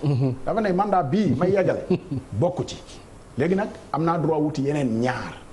ba tax na ku jéega ca boppam c'est-à-dire jéem nañoo xeex réforme ba bañ a jàll mais à partir du moment mu jàll assemblée nationale ba bon xam nañu ni Faure bu mandat bi jeexee ma nga fa pour yeneen 2 mandats ñu def total ba ne waaw kon kii dana fi nekk 36 ans. romb sax li fi bàyyam defoon. mais au moins ça a le mérite d'être clair. ñu nag dañuy def réforme bàyyi prox ndol boo xam ne nii. mais yaakaar nga prox ndol am na ci Thierno prox ndol am na si. ma daaneel foofu parce que bàyyi ko mu daaneel waaw. encore une fois ñi nga xam ne nii ñoo koy bind te ñun prof droit yi ñu am ay ñooy bind yenn constitution yenn réew yi nekk ci situation yu grave ñooy bind seen i constitution ñooy nekk consultant yi di leen ci génnee ñooñu débattre nañu d'accorduñu ci suñu constitution man du ma juriste à mon petit niveau mën naa leen a nangul ni leeraluñu ko ci biñ ko waroon a leeral. loolu daal laa wax Thierno gis nga ni lënt am na ci. oui parce que comme ni mu ko waxee ay professeur ay kàngam yu mag ci wàllu droit bi wax nañ ne affaire bi leerul. parce que question d'interprétation la droit du science. parce que dañu ne le mandat du président est de 5 ans.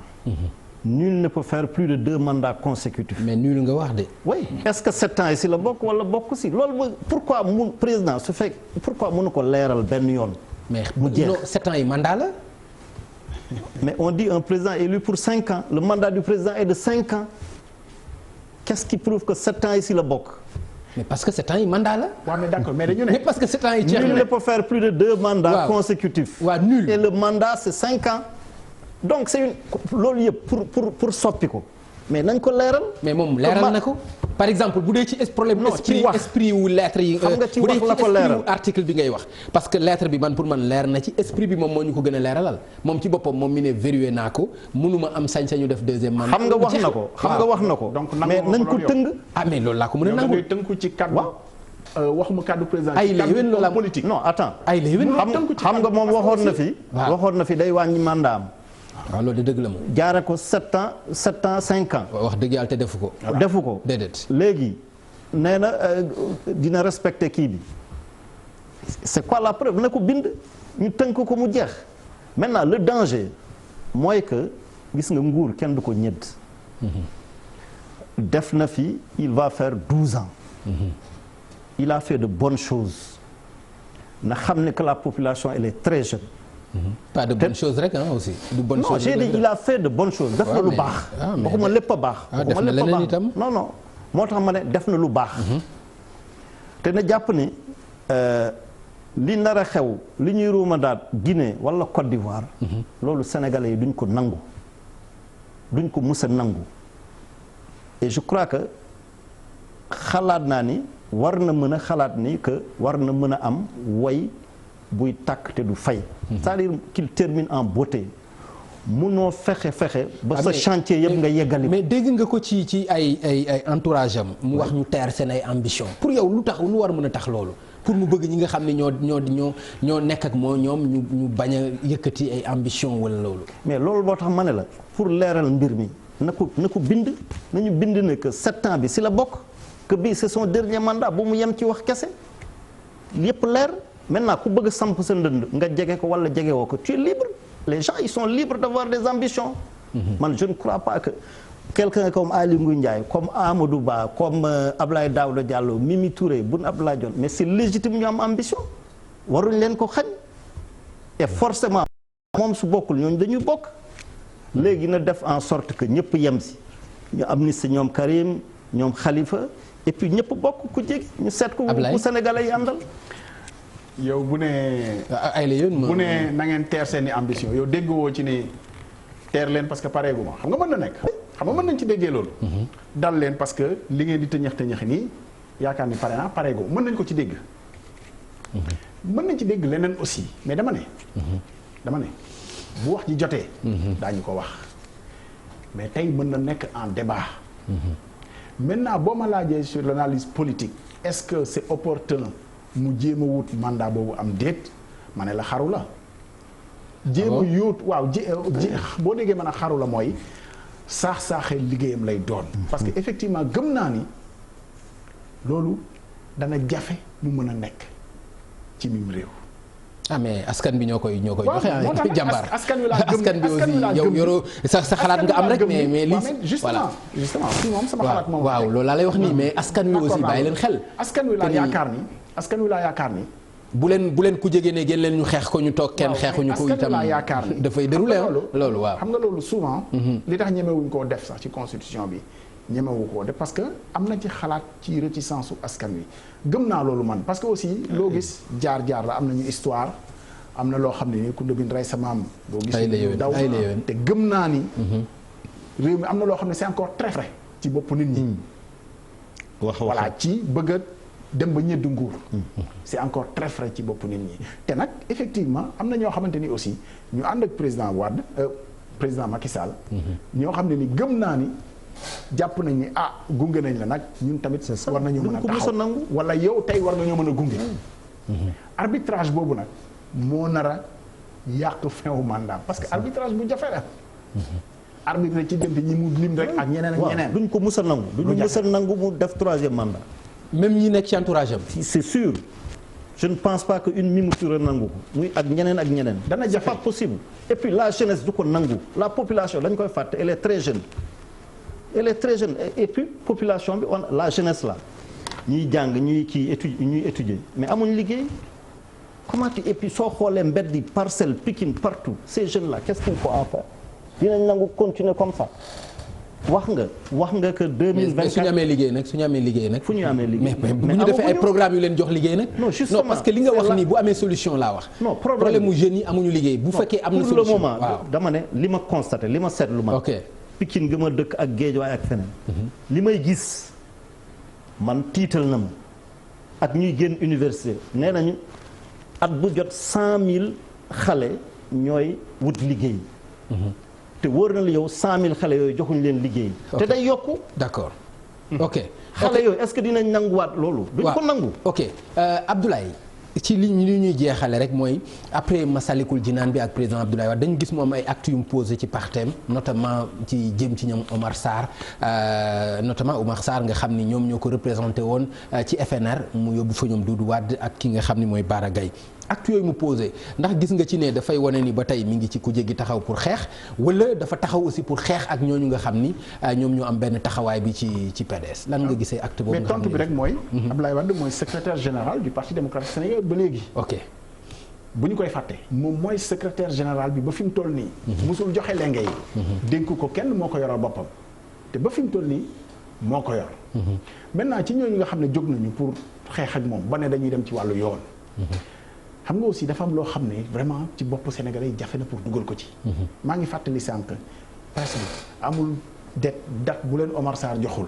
ne leen suñu mbër Karim Wade dana ñëw balaa campagne. balaa dépôt liste muy moom muy Babacar Gaye muy Amadou Sall ñoom ñëpp ba ñu ne tey. man bi ñu ne dañuy dem ci wàllu yoon pour rétablir parce que dañoo jàpp ni Abdoulaye Wade moo teggi yoon ci parti mais fàttali ni texte parti démocratique moom may Abdoulaye Wade. bu ko neexee.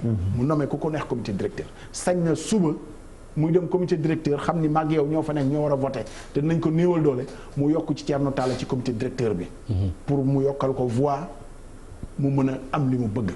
ñaareel bi ñooñu ñoom Omar Sarr Babacar Gaye c'est-à-dire baax na aussi seen taarixu parti ñu jàng ko gis nga Abdoulaye Wade Thierno mi moom a gën a xam li may wax. cee jamono yàgg na. Serigne Diop en tant que jeune cadre juriste émérite bu parti bi 88 moom dem na fi ba bëgg a yóbbu Ablaye ci yoon. pour lan déviationnisme. te wóor na yàlla boo xoolee ci taarixu parti bi lu légitime la woon parce que moom dafa ne woon Ablaye Wade mu ngi soppali idéologie parti bi. te loolu xam nga. parti charte bi. da ngay définir idéologie. mu ne Abdoulaye Wade mu ngi soppi idéologie parti bi jëmale ko ci libéralisme. ñun d'accorduñu mu yóbbu ko ci yoon procès boo xam ne nii boo jàngi taarix historique jugement Madior Boye moo ko jugé ab Serigne Diop amu ci dëgg joxuñu ko dëgg Abdoulaye Wade lañ jox dëgg mu ngi continuer yore parteem tey ñii procès boobu sax bu Serigne Diop bi sax am na loo xam ne nii dëggulu ci parce que ci idéologie la mais ñii tey parce que dañ la teggi teg keneen xam nga wax yépp loolu rek la man gëm naa ni ñoom sañ nañu xeex bi ñuy xeex ci ne bëgg nañ affaire yi changer nag PDS waratul demee noonu waratul ci soob ci lu neex Abdoulaye Wade rek mu demee noonu mais vraiment egg ci ba ci yoon pour yow ëpp na non d'accord Thierno ci acte yi nga xam ni teg na ko moom président Abdoulaye Wade après ñuy xaar dégg fële juboo gis fële presque beneen combat boo xam ne ubbi na ko fa ci dégager ñoom Oumar Sarr ci FNR bi muy front de résistance nationale waaw ça man comportement Wade nu mu ko jàngatee mooy que doom ji moo ko sonnal te ku am doom xam nga nu mu mel si waajur donc moo tax mu bëgg a régler kaawu Karim te ñoom Oumar Sarr ñi ak Babacar Gueye lu ñu def mais Wade yàgg na ko def pourquoi ñu xaar ba léegi est-ce que nekkuñ di deal avec le pouvoir. ah bon mën na nekk pour yow loolu mën na nekk c'est possible réeroo wuñu surtout ku mel ni Oumar Sarr. pourquoi nga cité ko ci moom personnellement. non parce que dama xam. ah bon. réerewul ak John réerewul ak président. ah bon c'est clair du ko weddi te lu nekk Wade teg na leen ko pourquoi ñu xaar ba léegi di ko bañ. donc je comprends Wade defe naa il a un problème bon nu ma koy waxee si xaw ma nu ma koy waxee ci wolof en fait il veut se racheter ci lu mu defalul woon doomam il a un problème existentiel. donc c'est-à-dire lu mu defalul woon doomam. non ça lu mu ko xam nga Wade presque àddinaam yëpp daf ko politique yi. donc jotul toppatoo njabootam nu mu waree. parce que Karim lu si bëri nekku fi woon. mais li mu defal Karim ba li mu ko defal ba ñëpp di wax ministre de la terre. voilà moo tax du ciel ak mais loolu moo tax mu bëgg mu wuutu ko. moo tax mu bëgg mottali loolu pour mu wuutu ko. doom ji moo ko gënal ñëpp. loolu lay wut. que mu ñëw au pouvoir. moo tax muy ñafe pour mu am amnistie tant que amul amnistie du am jàmm. tant que Karim mënul bokk 2024 ci élection bi. Wade du bàyyi li muy def. d'accord question bu mujj Abdoulaye mooy ndax yaakaar nga ni grâce su Khalifa Sall bi Abdoulaye Wade joué na ci dara parce que am na par exemple benn journaliste ma tudd ko muy Cheikh Yérim Seck dafa wax ni ci information bi Abdoulaye Wade ak Macky Sall nekkee ci oto bi li mu ko njëkk a wax mooy bàyyil Khalifa Sall. waaw xam nga nag. ci information. wax loo xam ne. dafay fàttali leneen. dafay fàttali. am na loo xam ne dafay des ci légende rek. vraiment du ma weddi wax yu journaliste wax wala lu nit wax ci diggante ñaari nit. dafay fàttali benn légende bu mag boo xam ne Latif Coulibaly moo ko génnee. mu ne bi Ablaye Wade falo moom Ablaye Wade Idrissa Seck mu ne ko nos soucis d'argent sont terminés. c'est resté une légende. lu kenn mënul a firndeel parce que booy bind ba ne ñoom ñaar ñoo fa nekkoon. te ñaar ña fa nekk xëy na kenn amul intérêt nettali lu mel noonu. mën na nekk nag. donc day rester ci les grandes légendes. tout à fait mën nañoo imaginer lu nekk. ci diggante Macky Sall ak Ablaye président Wade ci biir oto bi. mais loolu gëm naa ni sax du lu ñu lijjanti ñoom ñaar ah non loolu gëm naa ni lu xalif bi ci boppam. lu mu leen ñaan la. man gëw ma ni ñoom ñaar ñoo waxtaanee ba déggoo ci lii. non xalif bi kay moom la ñu may njëkk ci lu mu leen ñaan man loolu laa gëm. gëw ma ni Ablaye moo ko ñaan parce que Ablaye ñaan na ko ñaanati ko. wax na ko publiquement sax. même ba muy bañ a dem ci dialogue ba. ay conditions la teg. élection yi bañ ciy bañ a dem ay conditions la teg donc moom nëbbuwul xam nga bu Ablaye moom nëbbuwul. mais gëm naa ni li xew ci njortu ak kawewu. xalifa bi la di Serigne Mountakha ñu may ko njekk dernière chose ci leçon de Massalikul Jinaan boobu gis nga leen rek la ñu war a yee enjeu de pouvoir baaxul te ñun réew mi xajul ci enjeu de pouvoir gis nga lii xew yépp enjeu de pouvoir moo koy indi yaakaar ni bu mandat bi jeexee nu may lijjantee beneen bi dafa am réew moo xam ne nii duñ koy faral di dégg mais dafa moo gën a évoluer ci wàllu démocratie muy Botswana. xam nga ni ñuy doxalee. ku ñëw def sa benn mandat abale gis nga foofu balaa sa mandat di jeex président ba ci boppam mooy démissionné ne gars yi lijjanti leen nu ngeen organiser parce que man li ma. xanaa kon mel na ni ñaari mandat yu États-Unis bokk. non ëpp na. gis nga boo amul enjeu de pouvoir soo amee sa mandat. ñaari mandat wu États-Unis itam dara gënu ko laar moom. waaw mais moom laa lay wax non xam nga ñaari mandat. benn c'est réglé moom. Mali c'est réglé. waaw en tout cas mënoo passé ñaari mandat loolu. Mali ñoom ñu ko bindee dafa gën a clair sax ñoom waa benn. ñun moom dañuy bàyyi toujours. ay part d'instant parce que ñun dañuy jàpp ni ñoo gën a muus. ni fekk yooyu finalement nañ ko moytu. d'accord Thierno. ci loolu nga xam ne dégg nañ ko ndax yaakaar nga ni Abdoulaye Wade am na rôle bu mu joué ci grâce su Khalifa Ababacar Sall. comme ni ma la ko waxee sànq Khalifa li ko sauvé def naa kaawu Mbaye Touré la. mooy contexte boobu ñu doon wax léegi rek quoi. c'est-à-dire président mënul woon bañ a bàyyi Mbaye Touré. kon bu doon Mbaye Touré pour yow Khalifa du génn kaso. du génnee nii donc lépp Massalikul Jinaan bi moo ko indi. kon fokk dina bind ñaan grâce doog a génn pour yow. oui te du ko mës a bind. d'accord donc loolu moo ko sauvé loolu moo ko yóbbaale. Abdoulaye.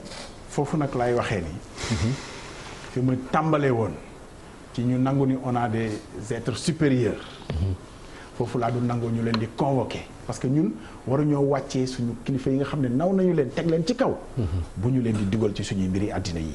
d'accord man fi ma bëggee rek. ñu leen di woo. mooy bu ñu demee ba réew mi tollu diggante jàq mais jàqu kujje politique yeeg tëj naa loolu moom nañ ko lijjantil seen bopp. d'accord jërëjëf kon Thierno ñi ngi jëm ci ay élections 2024 yoo xam ni ëllëg yu lëndëm la pour yow su ma la comprendre mën nañu tàbbiwaat ci coowal troisième mandat wala ñu dugaat ci leneen kon ñi ngi jëm daal ci ay échéances yoo xam ni leerul ni nga xam ni noonu la élection locale yi ñu waroon a amal leere de ba tey kenn mënu la jox benn ci calendrier républicain bi lu leer.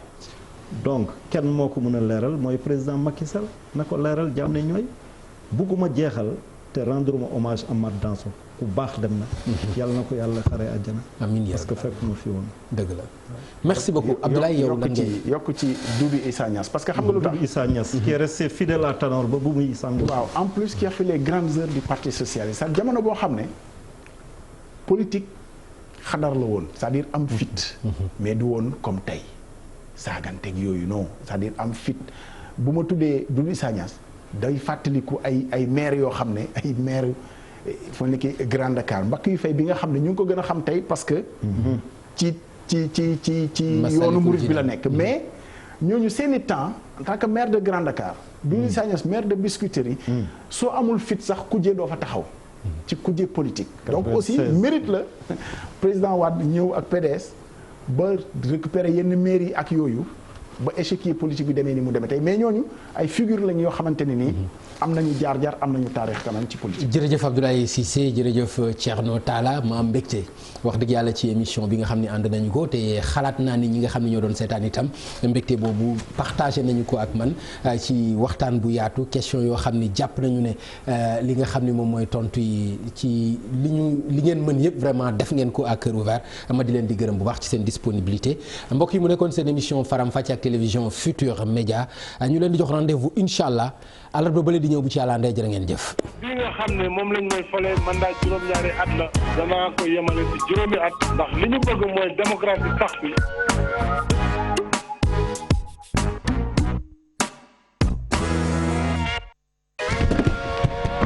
trop c'est trop mbir mi dafa ëpp nañ. audit yi d'accord naa ci. bu ñu sa jógee du auditer samay doom ñaari doom yi nga xam ne liggéey nañu gouvernement.